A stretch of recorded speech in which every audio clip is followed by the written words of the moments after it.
The kind of relationship you keep determines how far you go in life. The kind of relationship you keep determines how far you go in life. There are kinds of relationship we'll discuss tonight. Number one, the relationship of God and man. Let's begin with that first. We'll touch everywhere. The relationship between what? God and man. Matthew 22, 36 and 37. Matthew 22, 36 and 37.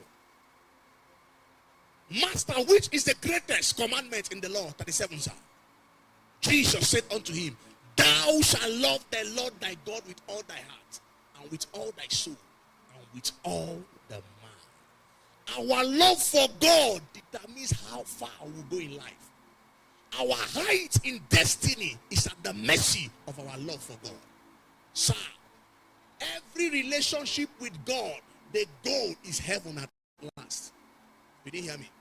Every relationship with God, the goal is eternity and heaven at last. Matthew 24 verse 13 quickly. The goal of our relationship with God is to make heaven at the end. Matthew 24 verse 13. But he that shall endure to the end, the same shall be saved. He that shall have endured. My friend, born again once does not mean you are saved forever. You didn't hear me? Born again once does not mean you are saved forever. But he that shall endure unto the end. Give me that, sir. That he that shall endure, give me that scripture, sir, shall be saved. Meaning that you came to church and confess your sin on Sunday doesn't give you guarantee that you're going to heaven. You must pursue the race. You must keep the faith. You must endure to the end. My friend, many people think, I hear some preachers say that grace has covered us. That once you are born again, my friend, nothing counts again. I came to disabuse your mind. My friend, in the love between man and God, there must be deliberate, constant effort. You must keep the fire burning, because he that endures to the end, not he that gave his life midway, not he that accepted Jesus today and went back to the beer parlor tomorrow, not he that accepted Jesus today and went back to homosexuality tomorrow. He that endured to the end, he that kept putting the fire, putting the effort, he's the one that endures to the end. So sir, our relationship with God is a daily sacrifice and a daily effort. Are we together? Are we together? Your relationship with God must come with honor and reverence. Dishonor to God is the first sign of rebellion. When you love God, you want to know him. You can't love God and despise his things. You can't say you love God and church become boring to you.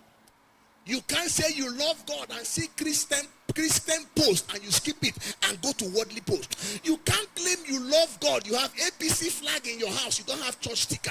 You can't claim you love God, sir, and the things of God does not give you joy.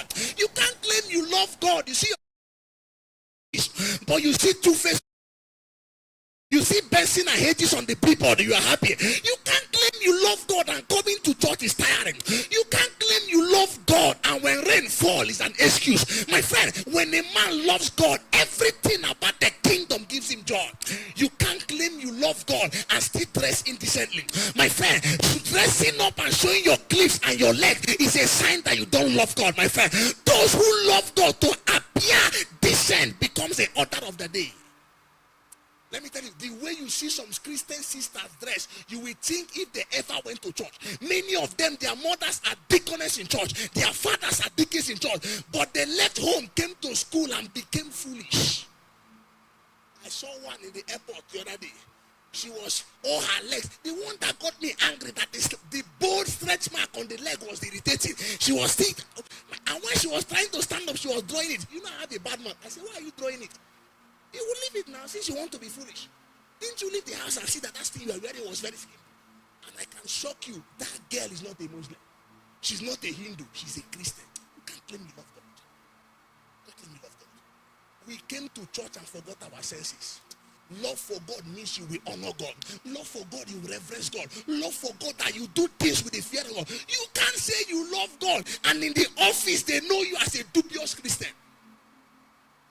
I told you one time when I went to look for a sister, a Christian sister in the bank. And then I asked after her. I told you, I know what's going on in the bank. I saw them doing, I was inquisitive to know. And thank God I was not quick to say I was a pastor, so I kept quiet. Before, to confirm my fears, I heard her voice from the staircase. She was already fighting somebody. Bring that fire. I say, no wonder. No wonder everybody in the bank is avoiding you.